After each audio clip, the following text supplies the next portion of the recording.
ಸ್ನೇಹಿತರೆ ನಮಸ್ಕಾರ. ನೇರ ನುಡಿಯ ಮೂಲಕ ಕಿರಿಕಿಗೆ ಬ್ರ್ಯಾಂಡ್ ಅಂಬಾಸಿಡರ್ ಆಗಿರುವಂತಹ ಯಶ್ ಅವರ ತಾಯಿ ಪುಷ್ಪ ಮತ್ತೆ ಸಿಡಿದೆದ್ದಿದ್ದಾರೆ. ಮತ್ತೆ ತಮ್ಮ ಮಾತುಗಳ ಮೂಲಕ ಕೆಣಕುವಂಥ ಪ್ರಯತ್ನವನ್ನು ಮಾಡಿದ್ದಾರೆ. ಮತ್ತೆ ಕೆಣಕಿದ್ದು ಯಾರನ್ನ ಅಂತೇಳಿ ಕೇಳಿದ್ರೆ ಅದೇ ನಟಿ ದೀಪಿಕಾ ದಾಸ್ ಅವರನ್ನ. ದೀಪಿಕಾ ದಾಸ್ ಅವರ ಬಗ್ಗೆ ಮಾತನಾಡ್ತಾ ಪುಷ್ಪ ಅವರು ತುಂಬ ನಿಕೃಷ್ಟವಾಗಿ ಕೆಲವೊಂದಷ್ಟು ವಿಚಾರಗಳನ್ನು ಹೇಳಿದ್ದಾರೆ. ಇಲ್ಲಿ ಮತ್ತೆ ತಮ್ಮ ಹೇಳಿಕೆಗೆ ಯಾವುದೇ ಪಶ್ಚಾತ್ತಾಪವನ್ನು ವ್ಯಕ್ತಪಡಿಸದೆ ನಾನು ಯಾಕೆ ಮಾತನಾಡಿದ್ದು ಆಕೆಗೂ ಕೂಡ ಗೊತ್ತು, ಜೊತೆಗೆ ನಮ್ಮ ನಡುವೆ ಎಲ್ಲದೂ ಕೂಡ ಸರಿಯಿಲ್ಲ ಅನ್ನೋದನ್ನು ಒಪ್ಪಿಕೊಂಡಿದ್ದಾರೆ. ಈಗ ಮತ್ತೆ ಪುಷ್ಪ ಮಾತನಾಡಿರುವಂಥ ಮಾತುಗಳನ್ನು ಕೇಳಿದ್ರೆ ಎಂಥವ್ರಿಗಾದರೂ ಕೂಡ ಇದು ಸರಿಯಲ್ಲ ಅಂತೇಳಿ ಅನಿಸದೇ ಇರಲಾರ್ದು.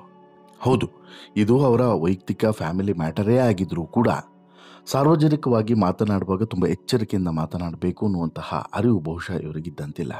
ಇನ್ಫ್ಯಾಕ್ಟು ಯಶ್ ಅವರು ಕೂಡ ಇದರ ಬಗ್ಗೆ ತಾಯಿಗೆ ಏನೂ ಕೂಡ ಬುದ್ಧಿ ಮಾತು ಹೇಳಿಲ್ವೇನೋ ಅನ್ನುವಂಥ ಪ್ರಶ್ನೆಯೂ ಕೂಡ ಈಗ ಎತ್ತಿದೆ. ಸೋಷಿಯಲ್ ಮೀಡಿಯಾದಲ್ಲಿ ಇದ್ರ ಬಗ್ಗೆ ಭಾರಿ ಚರ್ಚೆ ಆಗ್ತಿದೆ. ಪುಷ್ಪ ಮಾತುಗಳ ಬಗ್ಗೆ ಭಾರಿ ಚರ್ಚೆ ಆಗಿದೆ. ಹಾಗಾದರೆ ಏನೆಲ್ಲ ಚರ್ಚೆ ಆಗ್ತಿದೆ? ಯಾಕೆ ಪುಷ್ಪ ಅವರ ಮಾತು ಇಷ್ಟು ಖಾರವಾಗಿ ಮತ್ತು ಇಷ್ಟು ಕಟುವಾಗಿದೆ? ಜೊತೆಗೆ ಈ ಬಗ್ಗೆ ಯಶ್ ಅವರ ವಿಚಾರವಾಗಿ ಒಂದಷ್ಟು ಜನ ಅಭಿಪ್ರಾಯವನ್ನು ವ್ಯಕ್ತಪಡಿಸಿದ್ದಾರೆ. ಏನು ಹೇಳ್ತಿದ್ದಾರೆ ಎಲ್ಲವನ್ನೂ ಕೂಡ ನೋಡ್ತಾ ಹೋಗೋಣ. ಅದಕ್ಕಿಂತ ಮುಂಚೆ ನೀವಿನ್ನೂ ಕೂಡ ನಮ್ಮ ಚಾನಲನ್ನು ಸಬ್ಸ್ಕ್ರೈಬ್ ಮಾಡಿಲ್ಲ ಅಂದರೆ ದಯವಿಟ್ಟು ಕೂಡಲೇ ಸಬ್ಸ್ಕ್ರೈಬ್ ಮಾಡಿ ಸ್ನೇಹಿತರೆ. ನೋಡಿ, ಒಂದು ಫ್ಯಾಮಿಲಿ ಅಥವಾ ಒಂದು ಕುಟುಂಬ ಅಂತ ಹೇಳಿದ್ರೆ ಅಲ್ಲಿ ಸಾಕಷ್ಟು ಭಿನ್ನಾಭಿಪ್ರಾಯಗಳು ಮತ್ತು ಪರಸ್ಪರ ಒಂದು ರೀತಿಯಲ್ಲಿ ವಿಚಾರದಲ್ಲಿ ವಿಭಿನ್ನತೆ ಇದ್ದೇ ಇರ್ತದೆ. ಅವರು ಇವರಿಗೂ ಇಷ್ಟ ಆಗದೆ ಇರ್ಬೋದು, ಇವರು ಅವರಿಗೆ ಇಷ್ಟ ಆಗದೆ ಇರ್ಬೋದು. ಬಟ್ ಸಾರ್ವಜನಿಕ ಜೀವನದಲ್ಲಿ ಬಂದು ಆ ವಿಚಾರವನ್ನು ಮಾತನಾಡುವಾಗ ತುಂಬ ಎಚ್ಚರಿಕೆಯಿಂದ ಮಾತನಾಡಬೇಕು. ಈ ಎಚ್ಚರಿಕೆ ಈಗ ಇರಬೇಕಾಗಿದ್ದು ಯಾರಿಗೆ ಅಂತೇಳಿ ಕೇಳಿದ್ರೆ ಪುಷ್ಪ ಅವರಿಗೆ. ಪುಷ್ಪ ಅಂದರೆ ಬೇರೆ ಯಾರು ಅಲ್ಲ, ಒಂದು ಕೊತ್ತಲವಾಡಿ ಸಿನಿಮಾದ ನಿರ್ಮಾಪಕಿ, ಮತ್ತೊಂದು ರಾಕಿಂಗ್ ಸ್ಟಾರ್ ಯಶ್ ಅವರ ತಾಯಿ. ಇವರಿಗೆ ಕನ್ನಡ ಚಿತ್ರರಂಗಕ್ಕೆ ನಿರ್ಮಾಪಕರಾಗಿ ಕಾಲಿಟ್ಟಂತಹ ಪುಷ್ಪ ಅವರು ಆರಂಭದಲ್ಲೇ ಭಾರಿ ದೊಡ್ಡ ಕಾಂಟ್ರವರ್ಸಿಗಳನ್ನು ಮೈಮೇಲೆ ಹೇಳ್ಕೊಂಡಿದ್ದಾರೆ. ನೇರವಾಗಿ ನಿಷ್ಠುರವಾಗಿ ಮಾತನಾಡೋದ್ರ ಮೂಲಕ ಪಾಪ್ಯುಲಾರಿಟಿಯನ್ನು ಗಿಟ್ಟಿಸ್ಕೊಂಡಿರುವಂಥ ಪುಷ್ಪ ಅವರು ಯಾವುದೇ ಮಾಧ್ಯಮದವರು ತಗೊಂಡು ಹೋಗಿ ಮೈಕಿಟ್ಟರು ಕೂಡ ಅಲ್ಲಿ ಏನಾದರೂ ಒಂದು ಕಾಂಟ್ರವರ್ಸಿಯ ಆಹಾರ ಆಗ್ತಿರೋದು ಮಾತ್ರ ದುರಂತ. ಬಹುಶಃ ಇದು ಈಕೆ ಬಹುಶಃ ಏನಾಗಿದೆ ಅಂತ ಹೇಳಿದ್ರೆ ಈ ರೀತಿ ಆದರೂ ಕೂಡ ತಾನು ಪ್ರಚಾರದಲ್ಲಿ ಇರ್ತೇನೆ ಅನ್ನೋದು, ಅಥವಾ ಟಿ ವಿ ಚಾನಲ್ಗಳಲ್ಲಿ ನಾನು ಕಾಣಿಸ್ಕೊಳ್ತೀನಿ ಅನ್ನೋದು, ಅಥವಾ ಇದರ ಇಂಪ್ಯಾಕ್ಟ್ ಏನಾಗ್ತಿದೆ ಅನ್ನೋಂಥ ಅರಿವು ಇರದೇ ಇರುವಂಥದ್ದು, ಅಥವಾ ಮಗ ಅನಿಸ್ಕೊಂಡಿರುವಂತಹ ಯಶು ಸರಿಯಾಗಿ ಬುದ್ಧಿವಾದವನ್ನು ಹೇಳದೇ ಇರೋದು, ಏನೋ ಗೊತ್ತಿಲ್ಲ. ಬಟ್ ಪುಷ್ಪ ಅರುಣ್ ಕುಮಾರ್ ಅವರು ಮಾತನಾಡ್ತಿರುವಂಥ ಪ್ರತಿ ಮಾತಿನ ಬಗ್ಗೆ ಈಗ ಸೋಷಿಯಲ್ ಮೀಡಿಯಾದಲ್ಲಿ ಅಪಸ್ವರಗಳು ಹೇಳ್ತಾ ಇರೋದಂತ ಸತ್ಯ. ಇತ್ತೀಚೆಗೆ ಯಶ್ ಅವರ ತಾಯಿ ಪುಷ್ಪ ಅರುಣ್ ಕುಮಾರ್ ಅವರು ನಟಿ ದೀಪಿಕಾ ದಾಸ್ ಬಗ್ಗೆ ಒಂದಷ್ಟು ಖಾರವಾಗಿ ಮಾತನಾಡಿದರು. ಇದಕ್ಕೆ ದೀಪಿಕಾ ದಾಸ್ ಕೂಡ ಸಿಕ್ಕಾಪಟ್ಟೆ ಗರಂ ಆಗಿ ಎರಡು ಸೋಷಿಯಲ್ ಮೀಡಿಯಾ ಪೋಸ್ಟ್ಗಳ ಮೂಲಕ ತಮ್ಮ ಸಿಟ್ಟನ್ನು, ಆಕ್ರೋಶವನ್ನು ಹೊರಗಡೆ ಹಾಕಿದರು. ಕೆಲವೊಂದಷ್ಟು ವಿಚಾರಗಳ ಬಗ್ಗೆ ಎಚ್ಚರಿಕೆಯಿಂದ ಮಾತನಾಡಬೇಕು. ಅದು ನಮ್ಮನೆಯವರಾಗಿರ್ಬೋದು, ಬೇರೆಯವ್ರ ಮನೆಯವರಾಗಿರ್ಬೋದು, ಅಥವಾ ನನ್ನ ದೊಡ್ಡಮನೆ ಆಗಿರ್ಬೋದು ಅನ್ನುವಂಥ ವಿಚಾರವನ್ನು ಹೇಳ್ತಾ ನೇರವಾಗಿ ವಾರ್ನಿಂಗನ್ನು ಕೊಟ್ಟಿದ್ರು. ನನ್ನ ಸುದ್ದಿಗೆ ಬರಬೇಡಿ ಅನ್ನೋ ರೀತಿಯಲ್ಲಿ ಹೇಳಿದರು. ಆದರೂ ಕೂಡ ಇಲ್ಲಿ ಪುಷ್ಪ ಮತ್ತೆ ತಮ್ಮ ಈ ಕಾಂಟ್ರವರ್ಷಿಯಲ್ ಸ್ಟೇಟ್ಮೆಂಟ್ಗಳನ್ನು ಮುಂದುವರಿಸಿದ್ದಾರೆ. ಮತ್ತೆ ದೀಪಿಕಾ ದಾಸ್ಗೆ ಟಾಂಗನ್ನು ಕೊಟ್ಟಿದ್ದಾರೆ. ದೀಪಿಕಾ ದಾಸ್ಗೆ ನಟನೆ ಬರಲ್ಲ, ಹಾಗಿದ್ದಿದ್ರೆ ಆಕೆ ಇಲ್ಲಿ ಇರ್ತಾನೆ ಇರಲಿಲ್ಲ ಅನ್ನೋ ರೀತಿಯಲ್ಲಿ ಈಗ ದೀಪಿಕಾ ದಾಸ್ ಬಗ್ಗೆ ಆರಂಭದಲ್ಲಿ ಹೇಳಿದಂಥ ಪುಷ್ಪ ಈಗ ಇನ್ನೊಂದಷ್ಟು ವಿಚಾರಗಳನ್ನು ಸೇರಿಸಿ ಹೇಳಿದ್ದಾರೆ. ಇತ್ತೀಚೆಗೆ ಯಶ್ ಅವರ ತಾಯಿ ಪುಷ್ಪ ಅರುಣ್ ಕುಮಾರ್ ಮತ್ತು ನಟಿ ದೀಪಿಕಾ ದಾಸ್ ನಡುವೆ ಉಂಟಾದಂಥ ವಿವಾದ ಸೋಷಿಯಲ್ ಮೀಡಿಯಾದಲ್ಲಿ ಭಾರಿ ಚರ್ಚೆಗೆ ಕಾರಣ ಆಗಿತ್ತು. ಸಂದರ್ಶನವೊಂದರಲ್ಲಿ ದೀಪಿಕಾ ದಾಸ್ ಬಗ್ಗೆ ಪುಷ್ಪ ಅವರು ನೀಡಿದಂಥ ಹೇಳಿಕೆ ವಿರುದ್ಧ ತಿರುಗಿ ಬಿದ್ದಿದ್ರು. ಕೆಲವರಿಗೆ ಬೆಲೆ ಕೊಟ್ಟ ಮಾತ್ರಕ್ಕೆ ಯಾರನ್ನೂ ಕೂಡ ಕಂಡು ಯಾರಿಗೂ ಕೂಡ ಭಯವಿಲ್ಲ, ಆದರೂ ಕೂಡ ಅದು ಅಮ್ಮ ಆದರೂ ಸರಿ, ದೊಡ್ಡಮ್ಮ ಆದರೂ ಸರಿ, ಪುಷ್ಪಮ್ಮ ಆದರೂ ಸರಿ ಅಂತ ಹೇಳಿಬಿಟ್ಟು ನೇರವಾಗಿ ಹೇಳಿದರು. ಅಂದರೆ ನಿಮಗೆ ಬೆಲೆ ಕೊಡ್ತೀನಿ ಅಂತ ಹೇಳಿದ್ರೆ ಅದು ಭಯಕ್ಕಲ್ಲ ಅನ್ನೋದನ್ನು ಕೂಡ ದೀಪಿಕಾ ದಾಸ್ ಹೇಳಿದರು. ದೀಪಿಕಾ ದಾಸ್ ಪೋಸ್ಟು ನೋಡಿದ ಬಳಿಕ ಈ ಬಗ್ಗೆ ಪುಷ್ಪ ಅರುಣ್ ಕುಮಾರ್ ಈಗ ರಿಯಾಕ್ಟನ್ನು ಮಾಡಿದ್ದಾರೆ. ಕೊತ್ತಲವಾಡಿ ಸಿನಿಮಾದ ನಿರ್ಮಾಣದ ನಂತರ ಪುಷ್ಪ ಅರುಣ್ ಅವರು ಡಿಸ್ಟ್ರಿಬ್ಯೂಷನ್ ಕ್ಷೇತ್ರಕ್ಕೆ ಕಾಲಿಟ್ಟಿದ್ದಾರೆ. ಅನುಷ್ಕಾ ಶೆಟ್ಟಿ ಅಭಿನಯಿಸಿರುವಂಥ ಘಾಟಿ ಚಿತ್ರದ ಕರ್ನಾಟಕದ ವಿತರಣೆ ಹಕ್ಕನ್ನು ಪಡ್ಕೊಂಡಿದ್ದಾರೆ. ಇತ್ತೀಚೆಗೆ ಸಿನಿಮಾದ ಪ್ರೆಸ್ ಮೀಟ್ನಲ್ಲಿ ಮಾತನಾಡಿದಂಥ ಸಂದರ್ಭದಲ್ಲಿ ಆ ಪ್ರೆಸ್ ಮೀಟ್ ಮುಗಿದ ಬಳಿಕ ದೀಪಿಕಾ ಅವರ ಬಗ್ಗೆ ಕೇಳಿದಂಥ ಪ್ರಶ್ನೆಗೆ ಮತ್ತೆ ಖಾರವಾಗಿ ಕಟುವಾಗಿ ಉತ್ತರವನ್ನು ಕೊಟ್ಟಿದ್ದಾರೆ ಪುಷ್ಪ ಅರುಣ್ ಕುಮಾರ್ ಅವರು. ಈ ಬಗ್ಗೆ ಏನು ರಿಯಾಕ್ಟ್ ಮಾಡಿದ್ದಾರೆ ನೋಡೋಣ ಬನ್ನಿ. ನಾವು ಹಾಸನದಲ್ಲಿ ಸಿಗ್ತಿರ್ತೀವಿ ಬಿಡಿ, ಅದು ನಮ್ಮ ಫ್ಯಾಮಿಲಿ ವಿಚಾರ. ಮಗಳಿಗೂ ಕೂಡ ಏನು ಎಂತ ಎಲ್ಲದೂ ಕೂಡ ಗೊತ್ತಿದೆ. ನಾನು ಮಗಳಿಗೆ ಅಂತೀನಿ, ಮಗನಿಗೂ ಕೂಡ ಅಂತೀನಿ, ಅದೆಲ್ಲ ಮಾಮೂಲಿ ಅಂತೇಳಿ ಪುಷ್ಪ ಅರುಣ್ ಕುಮಾರ್ ನೀವು ಈ ವಿಚಾರದ ಬಗ್ಗೆ ದೀಪಿಕಾ ಅವರು ರಿಯಾಕ್ಟ್ ಮಾಡಿದ್ದಾರೆ, ಈ ರೀತಿ ಖಾರವಾಗಿ ರಿಯಾಕ್ಟ್ ಮಾಡಿದ್ದಾರೆ, ಏನು ಹೇಳ್ತೀರಾ ಅಂತೇಳಿ ಕೇಳಿದ್ದಕ್ಕೆ ಹಿಂಗೆ ಆನ್ಸರ್ ಮಾಡಿದ್ದಾರೆ. ಅದು ನಮ್ಮ ಫ್ಯಾಮಿಲಿ ಮ್ಯಾಟ್ರು, ನಿಮಗೆ ಯಾಕೆ ಟೆನ್ಷನ್ ಅನ್ನೋ ರೀತಿಯಲ್ಲಿ. ನಾವು ಸಿಗ್ತೀವಿ ಅಂತಲೂ ಕೂಡ ಹೇಳಿದ್ದಾರೆ.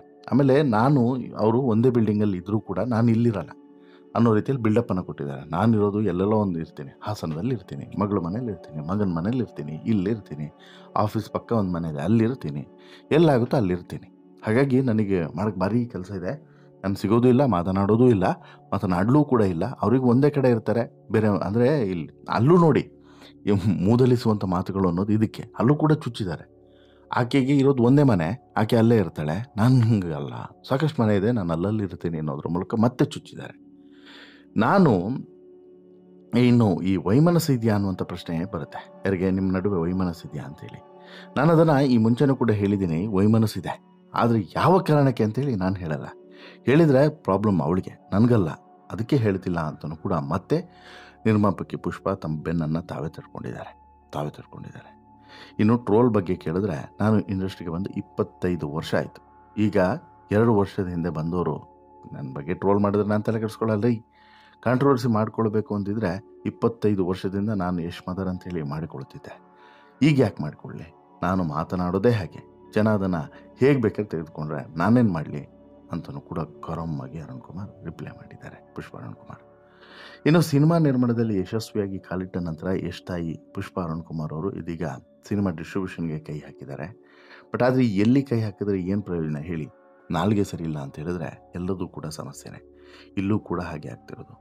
ಪುಷ್ಪ ಅರುಣ್ ಕುಮಾರ್ ಎಷ್ಟೇ ಒಳ್ಳೆಯವರಾಗಿದ್ದರೂ ಕೂಡ, ಎಷ್ಟೇ ನೇರ ಮತ್ತು ನಿಷ್ಠವಾಗಿ ಮಾತನಾಡೋರಾಗಿದ್ದರೂ ಕೂಡ, ಕೆಲವೊಂದು ವಿಚಾರಗಳ ಬಗ್ಗೆ ಎಲ್ಲೆಲ್ಲಿ ಮಾತನಾಡಬೇಕು ಅಲ್ಲಿ ಮಾತ್ರ ಮಾತನಾಡಬೇಕು.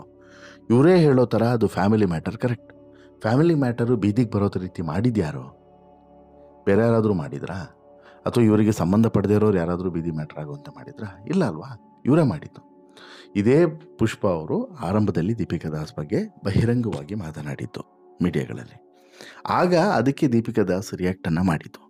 ದೀಪಿಕಾ ದಾಸ್ ರಿಯಾಕ್ಟ್ ಮಾಡಿದ ಬಳಿಕ ಇದು ಆ್ಯಕ್ಚುಲಿ ಚರ್ಚೆಗೆ ಬಂದಿದ್ದು. ಅಲ್ಲಿವರೆಗೆ ಚರ್ಚೆನೂ ಕೂಡ ಆಗಿರಲಿಲ್ಲ.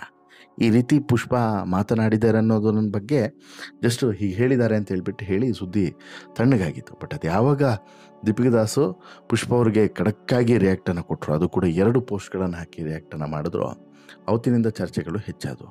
ಅವತ್ತಿನಿಂದ ಒಂದಷ್ಟು ಪ್ರಶ್ನೆಗಳು ಕೂಡ ಇದ್ದಿತ್ತು. ಈಗ ಮತ್ತೆ ಪುಷ್ಪ ಉರಿಯುವಂಥ ಬೆಂಕಿಗೆ ತುಪ್ಪ ಸುರಿಯುವಂಥ ಕೆಲಸವನ್ನು ಮಾಡಿದ್ದಾರೆ. ಈ ಮೂಲಕ ಈ ಕಿಚ್ಚು ಮತ್ತಷ್ಟು ವ್ಯಾಪಿಸುವಂತೆ ಮಾಡಿದ್ದಾರೆ. ಅಲ್ಲಿಗೆ ನಾನು ಏನೂ ಕೂಡ ಮಾತನಾಡದೇ ಇರೋದಕ್ಕೆ ಆಕೆಗೆ ಗೊತ್ತು ಏನಾಗಿದೆ ಸಮಸ್ಯೆ ಏನು ಎಲ್ಲವನ್ನೂ ಕೂಡ ಆಕೆನೇ ಕೇಳಿ ನಾನು ಹೇಳಿದ್ರೆ ಆಕೆಗೆ ಸಮಸ್ಯೆ ಆಗುತ್ತೆ ಅನ್ನೋ ರೀತಿಯಲ್ಲಿ ಮಾತನಾಡಿರುವಂಥದ್ದು ಇದೆಯಲ್ಲ, ಇದು ಯಾಕೋ ಸ್ವಲ್ಪ ಓವರ್ ಅಂತೇಳಿ ಅನಿಸುತ್ತೆ. ಆಮೇಲೆ ಪುಷ್ಪವನ್ನು ತಿಳ್ಕೊಬೇಕು, ಅವರೇನು ಬಾರ್ನ್ ರಿಚ್ ಅಲ್ಲ ಅಲ್ವಾ. ಅವರು ಕೂಡ ಸಾಕಷ್ಟು ಸಮಸ್ಯೆಗಳನ್ನು ಎದುರಿಸಿ, ಸಾಕಷ್ಟು ಸವಾಲುಗಳನ್ನು ಎದುರಿಸಿ, ಮಗ ಇವತ್ತು ಈ ರೇಂಜಿಗೆ ಹೋದ ಬಳಿಕ ಸೆಟ್ಲ್ಡ್ ಜೀವನವನ್ನು ನಡೆಸ್ತಿರೋದು. ಅದಕ್ಕಿಂತ ಮುಂಚೆ ಏನೇನು ವಿವಾದಗಳು ಅವರನ್ನು ಕೂಡ ಸುತ್ತುವರಿದಿತ್ತು ಅನ್ನೋದು ಬಹುಶಃ ಅವರು ಮರೆತಿದ್ದಾರೆ ಇತಿಹಾಸವನ್ನು. ಹಾಗಾಗಿ ಇನ್ನೊಬ್ಬರ ಬಗ್ಗೆ ಮಾತನಾಡುವಂಥ ಸಂದರ್ಭದಲ್ಲಿ ತುಂಬ ಎಚ್ಚರಿಕೆಯಾಗಿ ಮಾತನಾಡಬೇಕು. ಅದು ಕೂಡ ಸಾರ್ವಜನಿಕವಾಗಿ ಮಾತನಾಡುವಂಥ ಸಂದರ್ಭದಲ್ಲಿ ತುಂಬ ಎಚ್ಚರಿಕೆಯಿಂದ ಮಾತನಾಡಬೇಕು. ಖಾಸಗಿಯಾಗಿ ಅವರೇ ಹೇಳುವಂತೆ 4 ಗೋಡೆಯ ಮಧ್ಯೆ ನಡೆಯುವಂಥ ಡಿಸ್ಕಷನ್ ಬೀದಿಗೆ ಬರಬಾರ್ದು. ಫಸ್ಟ್ ಆಫ್ ಆಲ್ ಬೀದಿಗೆ ತಂದಿದ್ದು ಯಾರು? ಮಿಡಿದವರಲ್ಲ, ಇವರೇ ತಂದಿದ್ದು. ಆಯಿತಾ? ತಂದ ಬಳಿಕ ಈಗ ಇನ್ನೊಂದು ಪ್ರಶ್ನೆನೂ ಕೂಡ ಹೇಳುತ್ತೆ. ಈಗ ಯಶ್ ಮತ್ತು ನಿಮ್ಮ ನಡುವೆ ಏನೋ ಸರಿ ಇಲ್ಲ ಬಂತೆ ಅನ್ನೋಂಥ ಪ್ರಶ್ನೆ ಕೂಡ ಕೇಳ್ತಾರೆ. ಆವಾಗ ಯಾರು ಹೇಳಿದರು? ನಿಮ್ಗೆ ಯಾರಾದರೂ ಯಶ್ ಬಂದು ಹೇಳಿದ್ರಾ ಅಥವಾ ನಾನು ಹೇಳಿದ್ನಾ?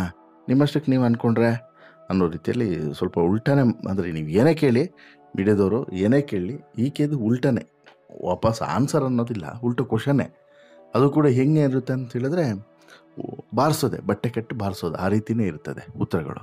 ಹಾಗಾಗಿ ಪುಷ್ಪ ಅವರು ಈ ರೀತಿ ಮಾತುಗಳಿಂದನೇ ಬಹುಶಃ ನನಗೆ ಪ್ರಚಾರ ಸಿಗ್ತಿದೆ, ನಾನು ಪಾಪ್ಯುಲರ್ ಆಗ್ತಿದ್ದೀನಿ ಅಂತೇಳಿ ಅಂದ್ಕೊಂಡ್ರೆ ತಪ್ಪದು. ಇದರಿಂದ ಅವರ ತೂಕ ಇಳಿಕೆ ಆಗ್ತಿದೆ, ಅವ್ರ ಮೇಲಿರುವಂಥ ರೆಸ್ಪೆಕ್ಟು ಕಡಿಮೆ ಆಗ್ತಿದೆ ಅನ್ನೋದನ್ನು ಅವ್ರು ಅರ್ಥ ಮಾಡ್ಕೊಳ್ಬೇಕು. ಇದು ಅವ್ರಿಗೆ ಮೈನಸ್ ಆಗ್ತಿದೆ ಅನ್ನೋದನ್ನು ಅವ್ರು ತಿಳ್ಕೊಳ್ಬೇಕು. ವಾಟ್ ಎವರ್, ನೋಡೋಣ ಇದಕ್ಕೆ ಪುನಃ ದೀಪಿಕಾ ದಾಸ್ ಏನು ರಿಯಾಕ್ಟ್ ಮಾಡ್ತಾರೆ. ಇದು ಪುನಃ ಇಲ್ಲಿಗೆ ಮುಗಿಯೋದಿಲ್ಲ ಅನ್ನೋದು ಸ್ಪಷ್ಟ. ಇದೆ ಹೇಗೆ ಮುಂದುವರಿತಾ ಹೋಗುತ್ತೆ, ಎಷ್ಟು ಮಟ್ಟಿಗೆ ಕಂಟಿನ್ಯೂ ಆಗುತ್ತೆ ನೋಡಬೇಕು.